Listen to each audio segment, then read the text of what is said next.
Super prime ನೈನಲ್ಲಿ ಇವತ್ತಿನ ಇಡೀ ದಿವಸದ ಪ್ರಮುಖ ಬೆಳವಣಿಗೆಗಳ ವಿಶೇಷ ವರದಿಗಳನ್ನು ನಿಮಗೆ ತೋರಿಸ್ತಾ ಹೋಗ್ತೀನಿ. ಅದಕ್ಕಿಂತ ಮುಂಚಿತವಾಗಿ ರಾಜ್ಯ, ದೇಶ ಹಾಗೂ ವಿದೇಶಗಳಲ್ಲಿ ನಡೆದಿರುವ ಟಾಪ್ 18 ಸುದ್ದಿಗಳನ್ನು ನೋಡೋಣ.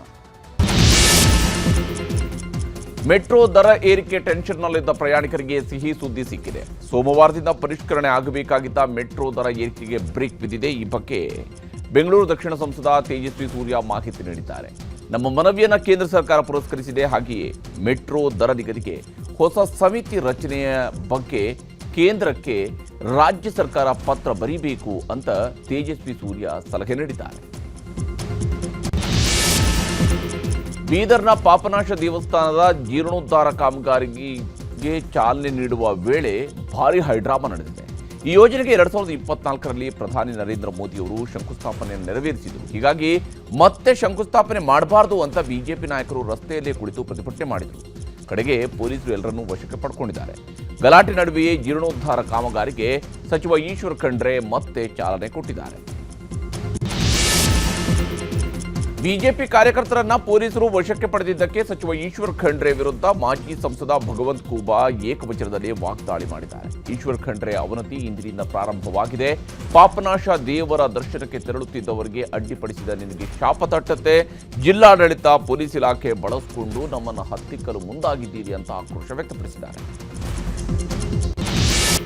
ಜ್ಯೋತಿಷಿ ಕಮಲಾಕರ್ ಭಟ್ ಜೊತೆ ಸೇರಿ ಗಂಡನ ಹತ್ಯೆ ನಡೆಸಿದ ಸುಚಿತ್ರಾ ಆ್ಯಂಡ್ ಗ್ಯಾಂಗ್ ಪ್ರಕರಣದ ಬಗ್ಗೆ ಪೊಲೀಸರು ತನಿಖೆಯನ್ನು ಚುರುಕುಗೊಳಿಸಿದ್ದಾರೆ. ಸುಚಿತ್ರಾ ಕರೆ ಮಾಡ್ತಿದ್ದಂತೆ ಎಂಟ್ರಿ ಕೊಟ್ಟಿದ್ದ ರೌಡಿಗಳ ಬಗ್ಗೆ ಪೊಲೀಸರು ರಹಸ್ಯ ಕೆದಕ್ತಾ ಇದ್ದಾರೆ. ಆರೋಪಿಗಳಾದ ಮೈಫೂಜ್, ಫೈಜಲ್, ಇರ್ಫಾನ್ ಬಗ್ಗೆ ಮಾಹಿತಿಯನ್ನು ಕಲೆ ಹಾಕಲಾಗ್ತಿದೆ. ಅಲ್ಲದೆ ಈ ಮೂವರ ಹಿಂದಿರುವ ಬಾಸ್ ಯಾರು, ಸುಚಿತ್ರಾ ಕಮಲಾಕರ್ ಭಟ್ಗೆ ಕ್ಲೋಸ್ ಆಗಿದ್ದು ಹೇಗೆ ಅನ್ನೋ ಬಗ್ಗೆ ತನಿಖೆ ಮಾಡ್ತಾ ಇದ್ದಾರೆ. ಇನ್ನು ಕೊಲೆ ಪ್ರಕರಣದಲ್ಲಿ ಅರೆಸ್ಟ್ ಆಗಿರುವ ಕಮಲಾಕರ್ ಭಟ್ ರಹಸ್ಯಗಳು ಬಗೆದಷ್ಟು ಬಯಲಾಗ್ತಾ ಇವೆ. ಕಮಲಾಕರ್ ಭಟ್ 2005ರ ಮೊದಲು ಹಳ್ಳಿಗಳಲ್ಲಿ ಕಡಲೆಪುರಿ ಮತ್ತು ವೀಳ್ಯದೆಲೆ ಮಾರಾಟ ಮಾಡ್ತಾ ಇದ್ರಂತೆ. ಇದ್ದಕ್ಕಿದ್ದಂತೆ 2005ರಲ್ಲಿ ಊರಿನಿಂದ ನಾಪತ್ತೆಯಾಗಿದ್ದಂತಹ ವ್ಯಕ್ತಿ ಬಳಿಕ ಜ್ಯೋತಿಷಿಯಾಗಿ ಊರಿಗೆ ಬಂದಿದ್ರು ಅಂತ ತನಿಖೆಯಲ್ಲಿ ಗೊತ್ತಾಗಿದೆ. ಉಡುಪಿ ಶ್ರೀಕೃಷ್ಣ ಮಠಕ್ಕೆ ವಿಶ್ವಕಪ್ ಗೆದ್ದ ಅಂಧ ಮಹಿಳೆಯರ ಕ್ರಿಕೆಟ್ ಟೀಮ್ ಭೇಟಿ ನೀಡಿತು. ಕನಕನ ಕಿಂಡಿಯ ಮೂಲಕ ಕೃಷ್ಣ ದೇವರಿಗೆ ಕೈ ಮುಗಿದು ಪ್ರಾರ್ಥನೆ ಸಲ್ಲಿಸಿದರು. ಬಳಿಕ ವಿಶ್ವಕಪ್ ಗೆದ್ದ ಅಂಧರ ಕ್ರಿಕೆಟ್ ತಂಡಕ್ಕೆ ಶಿರೂರು ಪರ್ಯಾಯ ಮಠದ ವೇದವರ್ಧನ ತೀರ್ಥರು ಸನ್ಮಾನಿಸಿ ಅಭಿನಂದಿಸಿದರು. ಪ್ರಧಾನಿ ನರೇಂದ್ರ ಮೋದಿ 2 ದಿನಗಳ ಮಲೇಷಿಯಾ ಪ್ರವಾಸದಲ್ಲಿದ್ದಾರೆ. ಪ್ರಧಾನಿ ಮೋದಿಗೆ ಅಪ್ಪುಗೆಯ ಮೂಲಕ ಮಲೇಷಿಯಾದ ಪ್ರಧಾನಿ ಅನ್ವರ್ ಇಬ್ರಾಹಿಂ ಆತ್ಮೀಯ ಸ್ವಾಗತ ಕೋರಿದರು.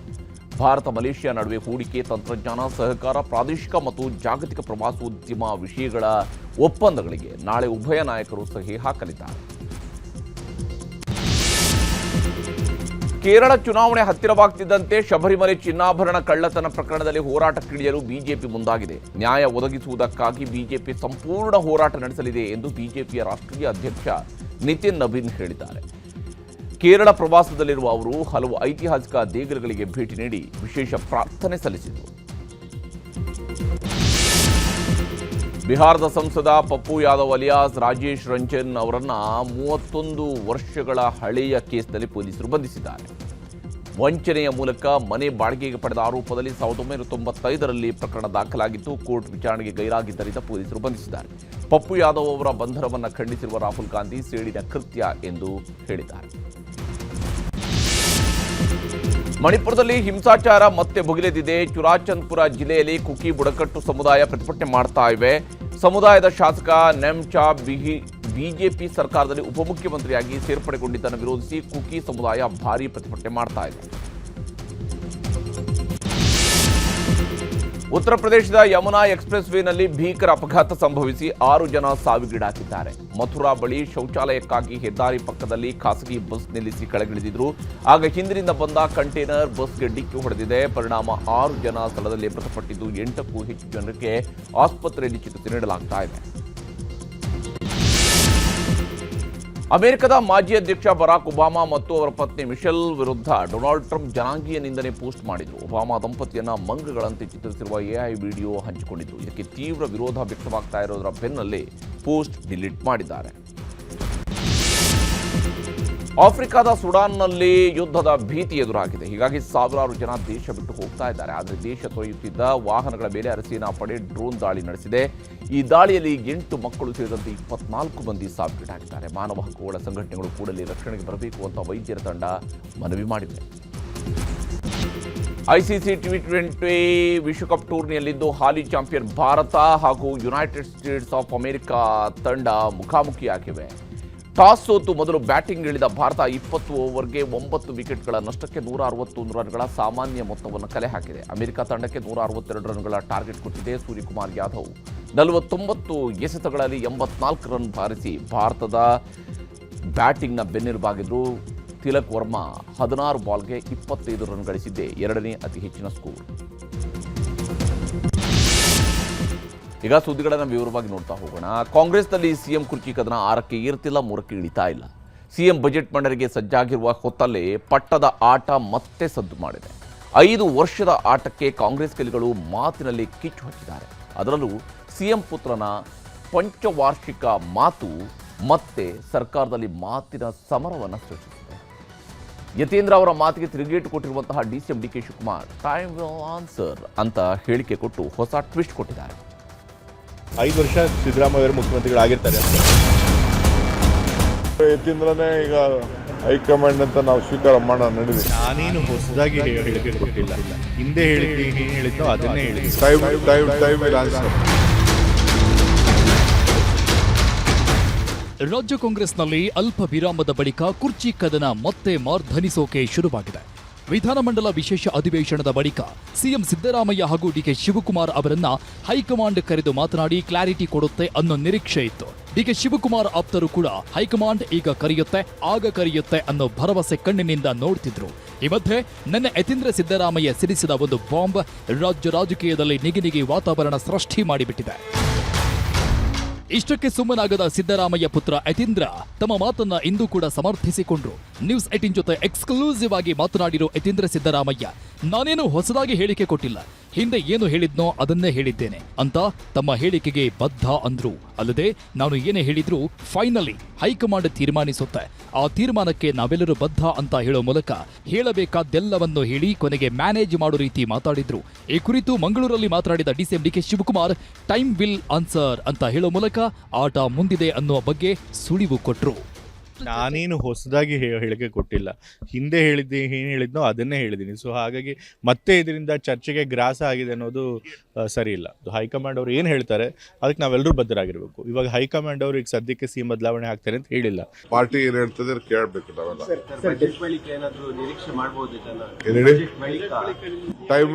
Time will answer. ನೋಡ್ರಿ, ಸಿದ್ದರಾಮಯ್ಯ ಏನ್ ಹೇಳಿದ್ದಾರೆ, ಈಗ ಸಿದ್ದರಾಮಯ್ಯನಕ್ಕಿನ್ನ ಅವ್ರು ಸ್ವಲ್ಪ ಹೈಕಮಾಂಡ್, ಸಿದ್ದರಾಮಯ್ಯ ಹೈಕಮಾಂಡ್ ಅಂತ ಹೇಳಿದ್ದಾರೆ. ಇವರು ಅವ್ರಿಗಿನ್ನ ಮೇಲೆ ಹೇಳ್ತಾ ಇದ್ದಾರೆ, ಕಾಲ ಹೇಳ್ತದೆ. ಯತೀಂದ್ರ ವಿರುದ್ಧ ಡಿಕೆಶಿ ಆಪ್ತ ಬಣ ಸಿಡಿಮಿಡಿ. ಸಿಎಂ ಮಗನ ಬಗ್ಗೆ ತನ್ವೀರ್ ಸೇಠ್ ಫುಲ್ ಗರಂ. ಯತೀಂದ್ರ ಸಿದ್ದರಾಮಯ್ಯ ಮಾತು ಡಿಕೆ ಶಿವಕುಮಾರ್ ಆಪ್ತರನ್ನ ಕೆರಳಿಸಿದೆ. ಯಾವ ಮಟ್ಟಿಗೆ ಅಂದ್ರೆ, ಯತೀಂದ್ರ ಸಿದ್ದರಾಮಯ್ಯ ಸಿಎಂ ಆಯ್ಕೆ ಮಾಡಲ್ಲ, ಅವರೇನೂ ಜನರಿಂದ ಆಯ್ಕೆಯಾಗಿಲ್ಲ, ನಮಗಾದ್ರೂ ಮತ ಹಾಕು ಹಕ್ಕಿದೆ ಅಂತೆಲ್ಲ ಡಿಕೆಶಿ ಆಪ್ತ ಶಾಸಕ ಶಿವಗಂಗಾ ಬಸವರಾಜ್ ಕಿಡಿಕಾರಿದ್ದಾರೆ. ಪದೇ ಪದೇ ಗೊಂದಲದ ಹೇಳಿಕೆ ನೀಡಿದ್ರು. ಕೆಪಿಸಿಸಿ ನೋಟಿಸ್ ನೀಡಿದ್ದಕ್ಕೆ ದೊರೆ ತಪ್ಪು ಮಾಡಿದ್ರೆ ದೂರು ಇಲ್ವಂತೆ ಅಂತ ಯತೀಂದ್ರ ಹಾಗೂ ಸಿಎಂಗೆ ತೀಕ್ಷ್ಣ ಪದಗಳಿಂದ ಮಾಗಡಿ ಶಾಸಕ ಬಾಲಕೃಷ್ಣ ಟಾಂಗ್ ಕೊಟ್ರು. ಇನ್ನು ಸಿಎಂ ಆಪ್ತ ಬಳಗದಲ್ಲಿ ಗುರುತಿಸಿಕೊಂಡಿರೋ ಕಾಂಗ್ರೆಸ್ನ ಹಿರಿಯ ಶಾಸಕ ತನ್ವೀರ್ ಸೇಠ್ ಯತೀಂದ್ರ ವಿರುದ್ಧ ನೇರಾನೇರ ಗುಡುಗಿದ್ದಾರೆ. ನನ್ನ ಕ್ಷೇತ್ರ ಮಾತ್ರವಲ್ಲದೆ ಎಲ್ಲ ಕ್ಷೇತ್ರದಲ್ಲಿ ಯತೀಂದ್ರ ಹಸ್ತಕ್ಷೇಪವಿದೆ ಅಂತ ಜನ ಹೇಳ್ತಿದ್ದಾರೆ ಅಂತ ತಮ್ಮಲ್ಲಿನ ಅಸಮಾಧಾನ ಹೊರಹಾಕಿದ್ದಾರೆ. ಈಗ ಯತೀಂದ್ರ ಸಿದ್ದರಾಮಯ್ಯ ಮೊನ್ನೆ ಅವರು ಭಾಳ ಚೆನ್ನಾಗಿ ಖರ್ಗೆ ಸಾಹೇಬ್ರು ಹೇಳಿದ್ರು, ಹೈಕಮಾಂಡ್ ಬಿಟ್ಟು ಯಾರೇ ಹೇಳಿದ್ರು ಗಣನೆ ತಗೋಬೇಡಿ ಅಂತ. ಒಂದನೇದು. ಎರಡನೇದು, ಅದ್ರ ಮೇಲೂ ನಾನು ಹೇಳಿದ್ರು ಸ್ವಲ್ಪ ಅಂದ್ರೆ ಗಣನೆ ತಾಳ್ರಿ, ಯಾಕೆಂದರೆ ಮುಖ್ಯಮಂತ್ರಿ ಆಗಿ ನಂದೊಂದು ಓಟಿದೆ, ಯತೀಂದ್ರ ಸಿದ್ದರಾಮಯ್ಯರು ಓಟಿಲ್ಲ. ಹಂಗಾಗಿ ನೀವು ಯಾವುದೊಂದು ಗಣನೆ ತಗೋಬೇಕು, ಯಾವ್ದು ಗಣನೆ ತಗೋಬರೋದು ತಾವು ಮಾಧ್ಯಮದವರು ಡಿಕ್ಲೇರ್ ಮಾಡಬೇಕಾಗ್ತದೆ. ಅವರು ಅವ್ರ ತಂದೆ ಮೇಲೆ ಅಭಿಮಾನ, ಪ್ರೀತಿ, ಅವ್ರ ತಂದೆ ಇರಲಿ ಅಂತಕ್ಕಂಥ ಭಾವನೆ ಅವ್ರು ಹೇಳಿದ್ದಾರೆ. ಸಿಎಂ ವಿಚಾರವಾಗಿ ಯಾರಾದ್ರು ಮಾತಾಡಿದ್ರೆ ನೋಟಿಸ್ ಕೊಡ್ತಾರೆ. ಅದೇ ಅವ್ರ ಮಗ ಮಾತಾಡಿದ್ರೆ ಯಾವುದೇ ಒಂದು ನೋಟಿಸ್ ಕೊಡಲ್ಲ ಸರ್ ಯಾರಿಗೂ. ಅವರೇ ತಪ್ಪು ಮಾಡಿದ್ರೆ ದೂರಿಲ್ವಂತೆ. ಅರ್ಥ ಆಯ್ತಾ? ದೊರೆ ತಪ್ಪು ಮಾಡಿದ್ರೆ ದೂರಿಲ್ವಂತೆ. ನಮ್ಮ ಕ್ಷೇತ್ರದ ಅಭಿವೃದ್ಧಿ ಕಾರ್ಯಕ್ರಮ ಬೇರೆಯವರು ಹಸ್ತಕ್ಷೇಪ ಮಾಡ್ತಾ ಇದ್ದಾರೆ. ಅದು ಎಲ್ಲ ಹಂತದಲ್ಲೂ ಆಗ್ತಾ ಇದೆ, ರಾಜ್ಯ ಉದ್ದಕ್ಕೂ ಆಗ್ತಾ ಇದೆ.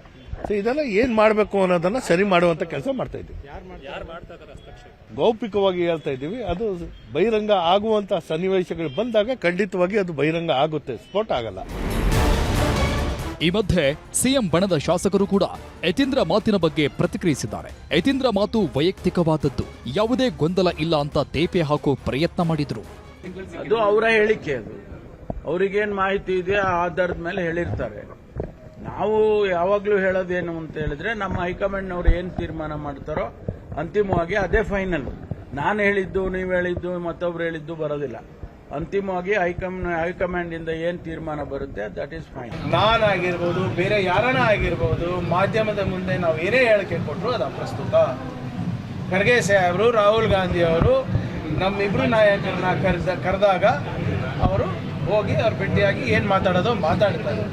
ಅದು ಇದು ಬಿಟ್ಟು ಮೂರನೇದವ್ರು ಯಾರೇ ಏನು ಮಾತಾಡಿದ್ರು ಕೂಡ it is not hold up any value. ಅವರು ಸಿದ್ದರಾಮಯ್ಯನವ್ರ ಮಗ ಮತ್ತು ವಿಧಾನ ಪರಿಷತ್ತಿನ ಸದಸ್ಯರಾಗ್ತಾರೆ. ಇದ್ರ ಬಗ್ಗೆ ಯಾರು ಪ್ರತಿಕ್ರಿಯೆ ಕೊಡಬೇಕಾಗಿರ್ತಕ್ಕಂಥದ್ದು ಮುಖ್ಯಮಂತ್ರಿಗಳು ಹೇಳಬೇಕು, ಉಪಮುಖ್ಯಮಂತ್ರಿಗಳು, ಕಾಂಗ್ರೆಸ್ ಅಧ್ಯಕ್ಷ ಆಗಿರ್ತಕ್ಕಂಥವ್ರು ಹೇಳಬೇಕು, ಅಥವಾ ದೆಹಲಿಯಲ್ಲಿರ್ತಕ್ಕಂಥ ವರಿಷ್ಠರುಗಳು ಯಾರಾದರೂ ಕೂಡ ಅದಕ್ಕೆ ರಿಯಾಕ್ಷನ್ ಕೊಡಬೇಕು. ಹಾಗಾಗಿ ಈ ಹೇಳಿಕೆಗಳಿಗೆ ನಾವು ಅಷ್ಟೊಂದು ಮಹತ್ವವನ್ನು ಕೊಡಬೇಕಾಗಿಲ್ಲ. ಈ ಎಲ್ಲ ಬೆಳವಣಿಗೆಗಳ ಮಧ್ಯೆ ಗೃಹ ಸಚಿವ ಪರಮೇಶ್ವರ ಕ್ಷೇತ್ರದಲ್ಲಿ ಸಚಿವ ಮುನಿಯಪ್ಪ ಮುಂದಿನ ಸಿಎಂ ಕೂಗು ಕೇಳಿಸಿದೆ. ತುಮಕೂರು ಜಿಲ್ಲೆ ಕೊರಟಗೆರೆಯಲ್ಲಿ ಮಧುಗಿರಿಯತ್ತ ಹೊರಟಿದ್ದ ಕೆಎಚ್ ಮುನಿಯಪ್ಪ ಪರ ದಲಿತ ಪರ ಸಂಘಟನೆಗಳು ಮುಂದಿನ ದಲಿತ ಮುಖ್ಯಮಂತ್ರಿ ಅಂತ ಘೋಷಣೆ ಕೂಗಿದ್ರು.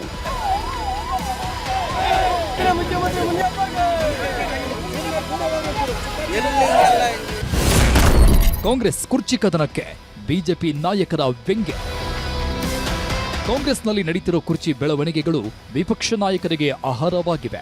ರಾಜ್ಯದ ಜನತೆಗೆ ಅಪಮಾನ ಮಾಡೋ ಕೆಲಸ ಕಾಂಗ್ರೆಸ್ ಹೈಕಮಾಂಡ್ ಮಾಡುತ್ತಿದ್ದು, ಈ ನಾಟಕವನ್ನ ಬಂದ್ ಮಾಡಿ ಅಭಿವೃದ್ಧಿ ಮಾಡಿ ಅಂತ ಕಿಡಿಕಾರಿದ್ದಾರೆ. ಯಾಕೆ ಹೇಳ್ತಾರೋ ಅವ್ರು ಗೊತ್ತಿಲ್ಲ ನನಗೆ. ಆದರೆ ಸಿದ್ದರಾಮಯ್ಯ ಅವರು ಸ್ಪಷ್ಟವಾಗಿ ನಾನೇ 5 ವರ್ಷ CM ಅಂತ ಹಲವಾರು ಬಾರಿ ಹೇಳಿದರೂ ಕೂಡ ಅವ್ರ ಮಗನ ಸರ್ಟಿಫಿಕೇಟ್ ಬೇಕು ಅವ್ರಿಗೆ. ಮತ್ತು ಹೈಕಮಾಂಡ್ ಏನು ಮಾಡ್ತಾ ಇದೆ, ಆಟ ಆಡ್ತಾ ಇದ್ದಾರೆ ಇವ್ರ ಜೊತೆ. ಕರ್ನಾಟಕ ಜನತೆಯ ತೀರ್ಪಿನ ಜೊತೆಗೆ ಆಟ ಆಡ್ತಾ ಇದ್ದಾರೆ. ಇದು ಕರ್ನಾಟಕ ಜನರಿಗೆ ಅಪಮಾನ ಮಾಡುವಂಥ ಕೆಲಸವನ್ನು ಕಾಂಗ್ರೆಸ್ ಹೈಕಮಾಂಡ್ ಮಾಡ್ತಾ ಇದೆ. ವಾಪಸ್ ಬರೋ ಮುಂದೆ ಕೆಲವು ಕಾಂಗ್ರೆಸ್ ಮಿತ್ರರು ಸಿಕ್ಕಿದ್ರು. ನಾಳೆಯಿಂದ ಮತ್ತೆ ಪ್ರಾರಂಭ ನಮ್ಮ ಯುದ್ಧ ಅಂತೇಳಿ ಆ ರೀತಿ ಯುದ್ಧ ಪ್ರಾರಂಭ ಆಗಿದೆ. ಇವ್ರ ಜಗಳದಿಂದ ಕರ್ನಾಟಕ ಅಭಿವೃದ್ಧಿ ಸಂಪೂರ್ಣ ಸ್ಥಗಿತ ಆಗಿದೆ. ಯಾವ ಇಲಾಖೆಯಲ್ಲೂ ಸಹ ಇವತ್ತು ನೇಮಕಾತಿ ಆಗ್ತಾಯಿಲ್ಲ. ಅದಕ್ಕೆ ನಿಮ್ಮ ಜಗಳ ಜಲ್ದಿ ಬೇಗ ಮುಗಿಸೋರಿ, ಏನು ನಿರ್ಣಯ ಮಾಡಿರಿ, ಮಾಡೋದಾಗಲಿಕ್ಕಂದ್ರೆ ಕರ್ನಾಟಕ ವಿಧಾನಸಭೆ ವಿಸರ್ಜನೆ ಮಾಡಿ. ಕಾಂಗ್ರೆಸ್ನಲ್ಲಿ ಕುರ್ಚಿ ಬಗ್ಗೆ ದಿನಕ್ಕೊಂದು ಬೆಳವಣಿಗೆಗಳಾಗ್ತಿದೆ. ಆದರೆ ಕುರ್ಚಿ ಮಾತಿಗೆ ತಲೆ ಕೆಡಿಸಿಕೊಳ್ಳದೆ ಸಿಎಂ ಸಿದ್ದರಾಮಯ್ಯ ಬಜೆಟ್ ಸಿದ್ಧಪಡಿಸುವುದರಲ್ಲಿ ನಿರತರಾಗಿದ್ದಾರೆ. ಅತ್ತ ರಾಹುಲ್ ಗಾಂಧಿ ಸಂಸತ್ ಕಲಾಪದಲ್ಲಿ ಬ್ಯುಸಿಯಾಗಿದ್ದು, ಫೆಬ್ರವರಿ 10ರ ಬಳಿಕವಾದರೂ ಈ ಬಗ್ಗೆ ಮೌನ ಮುರಿತಾರ, ಗೊಂದಲಗಳಿಗೆ ತೆರೆ ಎಳಿತಾರ ಅನ್ನೋದು ಮುಂದಿರೋ ಕುತೂಹಲ. Bureau report, news 18. ಅಮೆರಿಕ ಮತ್ತು ಭಾರತದ ನಡುವೆ ಸುಂಕ ಒಪ್ಪಂದಕ್ಕೆ ಈಗ ಅಧಿಕೃತತೆ ಬಂದಿದೆ. ಇದರೊಂದಿಗೆ ಭಾರತದ ರಫ್ತು ವ್ಯಾಪಾರ ಮತ್ತಷ್ಟು ಹೆಚ್ಚಳಕೆಯಾಗುವಂತಹ ಎಲ್ಲ ಲಕ್ಷಣಗಳು ಗೋಚರಿಸಿದ್ದಾವೆ. ಸಹಜವಾಗಿ ದೇಶದಲ್ಲಿ ಉದ್ಯಮ ವಲಯ ಖುಷಿಯಾಗಿದೆ. ಇದು ಒಂದು ಕಡೆಯಾದರೆ, ಈ ಒಪ್ಪಂದದ ಖುಷಿ ಬಗ್ಗೆ ಅಮೆರಿಕ ಹಾಕಿರುವ ಭಾರತದ ಸಮಗ್ರ ನಕ್ಷೆ ಈಗ ಪಾಕಿಸ್ತಾನದ ನಿದ್ದೆಗೆಡಿಸಿದೆ.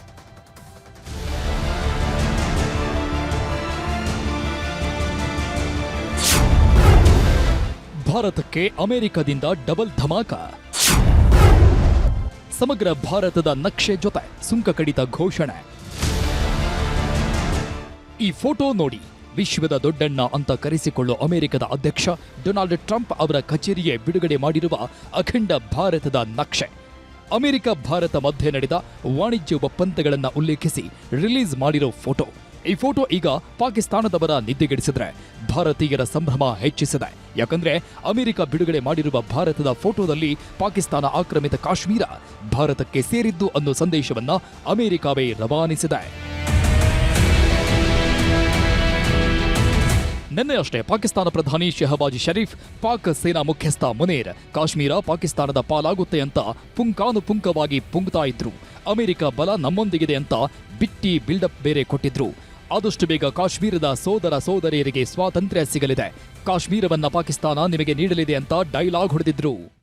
बहुत जल्द अपने कश्मीरी भाइयों और बहनों की आज़ादी और उनका वतन कश्मीर बनेगा पाकिस्तान.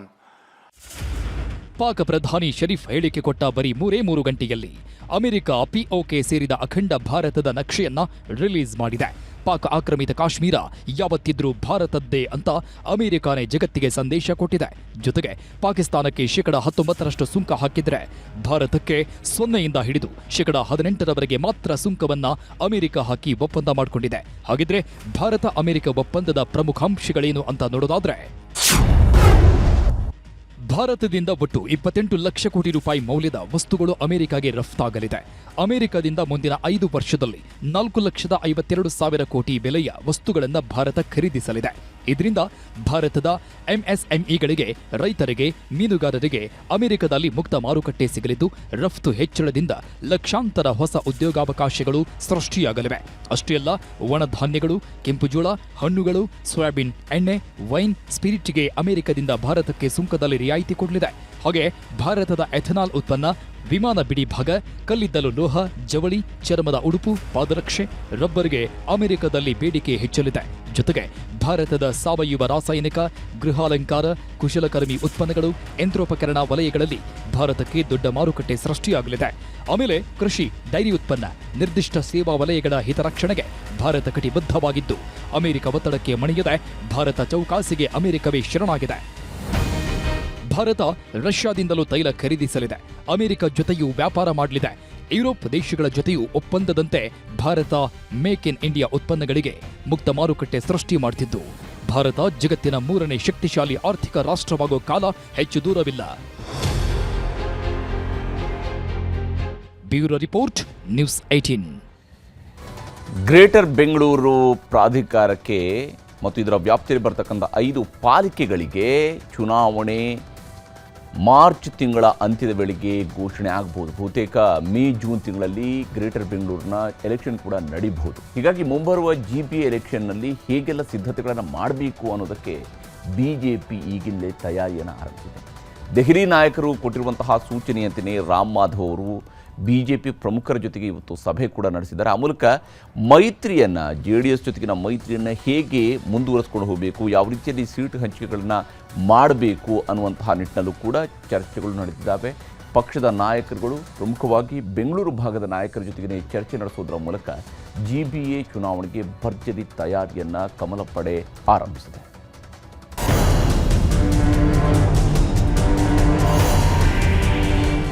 GBA ಚುನಾವಣೆ ವಿಧಾನಸಭೆ ಚುನಾವಣೆಯಷ್ಟೇ ಎಲ್ಲ ಪಕ್ಷಗಳಿಗೂ ಮುಖ್ಯವಾಗಿದೆ. ಯಾರು ಬೆಂಗಳೂರು ಗದ್ದುಗೆ ಏರ್ತಾರೋ ಅವರೇ 2028ಕ್ಕೂ ರಾಜ್ಯದಲ್ಲಿ ಅಧಿಕಾರಕ್ಕೆ ಬರ್ತಾರೆ ಅನ್ನೋ ಮಟ್ಟಿಗೆ ವಾತಾವರಣ ನಿರ್ಮಾಣ ಆಗಿದೆ. ಹಾಗಾಗಿನೇ ಪ್ರಧಾನಿ ನರೇಂದ್ರ ಮೋದಿ ಹಾಗೂ ಅಮಿತ್ ಶಾ ಬೆಂಗಳೂರಿನ ಮೇಲೆ ಕಣ್ಣಿಟ್ಟಿದ್ದಾರೆ. ತಿರುವನಂತಪುರಂನಂತಹ ಎಡಪಕ್ಷಗಳಿದ್ದಲ್ಲೇ BJP ಗೆದ್ದಿದೆ. ಬೆಂಗಳೂರು ಕಷ್ಟ ಅಲ್ಲ ಅನ್ನೋ ನಿರ್ಧಾರಕ್ಕೆ ಬಂದಿದ್ದಾರೆ. ಹಾಗಾಗಿನೇ ಕರ್ನಾಟಕದಲ್ಲೇ ಶಿಕ್ಷಣ ಮಾಡಿ ನಾಡಿಮಿಡಿತ ತಿಳಿದಿರುವ ರಾಮ್ ಮಾಧವ್ ಅವರನ್ನೇ GBA ಎಲೆಕ್ಷನ್ಗೆ ಉಸ್ತುವಾರಿಯನ್ನಾಗಿ ಕಳಿಸಿಕೊಟ್ಟಿದೆ. ಇದೇ ರಾಮ್ ಮಾಧವ್ ನೇತೃತ್ವದಲ್ಲಿ ಇವತ್ತು BJP ಕಚೇರಿಯಲ್ಲಿ ಸಭೆಯೂ ನಡೆಯಿತು. ಮಾಜಿ CM ಯಡಿಯೂರಪ್ಪ, BJP ರಾಜ್ಯಾಧ್ಯಕ್ಷ ವಿಜಯೇಂದ್ರ, ಪ್ರತಿಪಕ್ಷ ನಾಯಕ ಅಶೋಕ್ ಛಲವಾದಿ ನಾರಾಯಣಸ್ವಾಮಿ ಹಾಗೂ ಬೆಂಗಳೂರಿನ ಎಲ್ಲ BJP ಶಾಸಕರು, ಸಂಸದರು, ಪ್ರಮುಖ ನಾಯಕರು ಭಾಗಿಯಾಗಿದ್ದರು. ಸಭೆಯಲ್ಲಿ ಹಲವು ತೀರ್ಮಾನಗಳಾಯಿತು. GBA ಪ್ಲಸ್ ಪಂಚಾಯಿತಿ ಚುನಾವಣೆಗಳ ಸೀಟು ಹಂಚಿಕೆಗೆ JDS ಸಮಪಾಲು ಕೇಳಿದೆ. ಇದೇ ವಿಷಯದಲ್ಲಿ ಮಂಡ್ಯ ಹಾಗೂ ಹಾಸನ ಸೇರಿ ಹಲವು ಜಿಲ್ಲೆಗಳಲ್ಲಿ ಮೈತ್ರಿ ಪಕ್ಷಗಳಲ್ಲಿ ಬಿರುಕು ಕೂಡ ಮೂಡಿದೆ. ಹಾಗಾಗಿನೇ BJP ಹಿರಿಯ ನಾಯಕರ ಸಮಿತಿ ಜೊತೆ ಮೊದಲು ಮಿತ್ರ ಪಕ್ಷ JDS ಜೊತೆ BJP ಸಭೆ ನಡೆಸಲಿದೆ. JDS ಅಭಿಪ್ರಾಯ ಸಂಗ್ರಹಿಸಿದ ಮೇಲೆ ಫೆಬ್ರವರಿ 28 ಹಾಗೂ ಮಾರ್ಚ್ 1ಕ್ಕೆ ಮತ್ತೆ BJP ಸಭೆ ನಡೆಯಲಿದೆ. 5 GBAಗಳ BJP ಪ್ರಮುಖರ ಜೊತೆ ಪ್ರತ್ಯೇಕ ಸಭೆ ನಡೆಸ್ತಾರೆ. ಆಮೇಲೆ 5 GBAಗಳ ಕಾರ್ಯಕರ್ತರಿಂದಲೂ ಅಭಿಪ್ರಾಯ ಸಂಗ್ರಹ ಮಾಡಿ 5 GBAಗಳಿಗೆ ಯಾರನ್ನ ಅಭ್ಯರ್ಥಿಗಳನ್ನಾಗಿ ಮಾಡಬಹುದು ಅಂತ ಸಲಹೆಯನ್ನು ಪಡಿತಾರೆ. GBA ಚುನಾವಣೆ ಯಾವತ್ತೇ ನಡೆದರೂ ಸಹ ನಾವು ಗೆದ್ದೇ ಗೆಲ್ತೇವೆ. ಕಾಂಗ್ರೆಸ್ ಪಕ್ಷದ ತಂತ್ರ ಕುತಂತ್ರದ ನಡುವೆನೂ ಸಹ 5 GBAಗಳಲ್ಲೂ ಕೂಡ ಭಾರತೀಯ ಜನತಾ ಪಾರ್ಟಿ ಜಯಬೇರಿಯನ್ನ ಬಾರಿಸೋದಕ್ಕೆ ಒಳ್ಳೆ ಅವಕಾಶಗಳಿದೆ. ಹಾಗಾಗಿ ಅತಿ ಶೀಘ್ರದಲ್ಲೇ ಒಂದು ಅಭ್ಯರ್ಥಿಗಳ ಆಯ್ಕೆಯ ಪ್ರಕ್ರಿಯೆಯನ್ನು ಕೂಡ ಪ್ರಾರಂಭ ಮಾಡಬೇಕು. ಮತ್ತೆ ನಮ್ಮ ಕಡೆಯಿಂದ ಒಬ್ಬ ಹಿರಿಯ ನಾಯಕರ ಒಂದು ತಂಡವನ್ನು ಮಾಡಿ ಜಾತ್ಯತೀತ ಜನತಾದಳ ಅವ್ರ ಜೊತೆಲೂ ಕೂಡ ಚರ್ಚೆ ಮಾಡಿ ಅವರ ಅಭಿಪ್ರಾಯಗಳನ್ನು ಕೂಡ ಪಡೆದುಕೊಂಡು ಚುನಾವಣೆಗೆ ಸಜ್ಜಾಗಬೇಕು ಅಂತೇಳಿ ಇವತ್ತು ನಾವು ನಿಶ್ಚಯವನ್ನ ಮಾಡಿದ್ದೇವೆ. ಗ್ರೇಟರ್ ಬೆಂಗಳೂರು ಪಾಲಿಕೆ ಎಲೆಕ್ಷನ್ ಮಾದರಿಯಲ್ಲೇ ಗ್ರಾಮ ಪಂಚಾಯಿತಿ, ಜಿಲ್ಲಾ ಮತ್ತು ತಾಲೂಕು ಪಂಚಾಯಿತಿ ಚುನಾವಣೆಗಳು ನಡೆಯಲಿವೆ. ಬಿಜೆಪಿ ಹಾಗೂ ಜೆಡಿಎಸ್ ಕಟ್ಟಿ ಹಾಕಲು ಈಗಾಗಲೇ ಕಾಂಗ್ರೆಸ್ನಲ್ಲೂ ಸಿದ್ಧತೆಗಳು ಭರ್ಜರಿಯಾಗಿಯೇ ನಡೀತಾ ಇವೆ. ಇವಿಎಂ ಬದಲಿಗೆ ಬ್ಯಾಲೆಟ್ ಪೇಪರ್ ಬಳಕೆಗೆ ನಿರ್ಧಾರ ಆಗಿದೆ. ಅದಕ್ಕಾಗಿ ಕರ್ನಾಟಕ ಗ್ರಾಮ ಸ್ವರಾಜ್ ಮತ್ತು ಪಂಚಾಯತ್ ರಾಜ್ ತಿದ್ದುಪಡಿ ವಿಧೇಯಕ 2026ಕ್ಕೆ ಸಚಿವ ಸಂಪುಟ ಸಭೆ ಅನುಮೋದನೆ ನೀಡಿದೆ. ಇನ್ನೊಂದು ಕಡೆ ಉಪಮುಖ್ಯಮಂತ್ರಿ, ಕೆಪಿಸಿಸಿ ಅಧ್ಯಕ್ಷ ಹಾಗೂ ಬೆಂಗಳೂರು ನಗರ ಉಸ್ತುವಾರಿ ಸಚಿವರಾಗಿರುವ ಡಿಕೆ ಶಿವಕುಮಾರ್ಗೂ ಪ್ರತಿಷ್ಠೆಯಾಗಿದ್ದು ಎಲೆಕ್ಷನ್ ಗೆಲ್ಲಲು ಹಠಕ್ಕೆ ಬಿದ್ದಿದ್ದಾರೆ. SIR ಬರ್ತಿದೆ, ವೋಟ್ ಲಿಸ್ಟ್ನಲ್ಲಿ ಹೆಸರು ತೆಗಿತಾರೆ, ಹುಷಾರಾಗಿರಿ ಅಂತಲೂ ಹೇಳಿದ್ರು. ಈಗ SIR ಬರ್ತಾ ಇದೆ, ಬಹಳ ಹುಷಾರಾಗಿರಿ. ನಮ್ಮ ಓಟ್ಗಳನ್ನ ತೆಗಿಲಿಕ್ಕೆ ಒಂದು ದೊಡ್ಡ ತಂತ್ರ ನಡೀತಾ ಇರ್ತದೆ. ಬ್ಯಾಕ್ವರ್ಡ್ ಕ್ಲಾಸು, ಮೈನಾರಿಟಿ ಓಟು, ಬೇರೆ ಶೆಡ್ಯೂಲ್ ಕ್ಯಾಸ್ಟ್ ಓಟ್ಗಳನ್ನ ತೆಗಿಲಿಕ್ಕೆ ಒಂದು ದೊಡ್ಡ ತಂತ್ರ, ಹೊರಗಡೆ ಇದ್ದವ್ರ ತಂತ್ರ ಕೂಡ ಇದನ್ನು ನಡೀತಾ ಇದೆ. ಎಲ್ಲ ಅಂದುಕೊಂಡಂತೆ ಆದರೆ ಇನ್ನೆರಡು ತಿಂಗಳಲ್ಲೇ GBA ಎಲೆಕ್ಷನ್ಗೆ ಮುಹೂರ್ತ ನಿಗದಿಯಾಗಲಿದೆ. ಹಾಗಾಗಿನೇ ಎಲ್ಲ ಪಕ್ಷಗಳಲ್ಲೂ ಎಲೆಕ್ಷನ್ ಜೋರ ಶುರುವಾಗಿದೆ. Bureau report, news 18.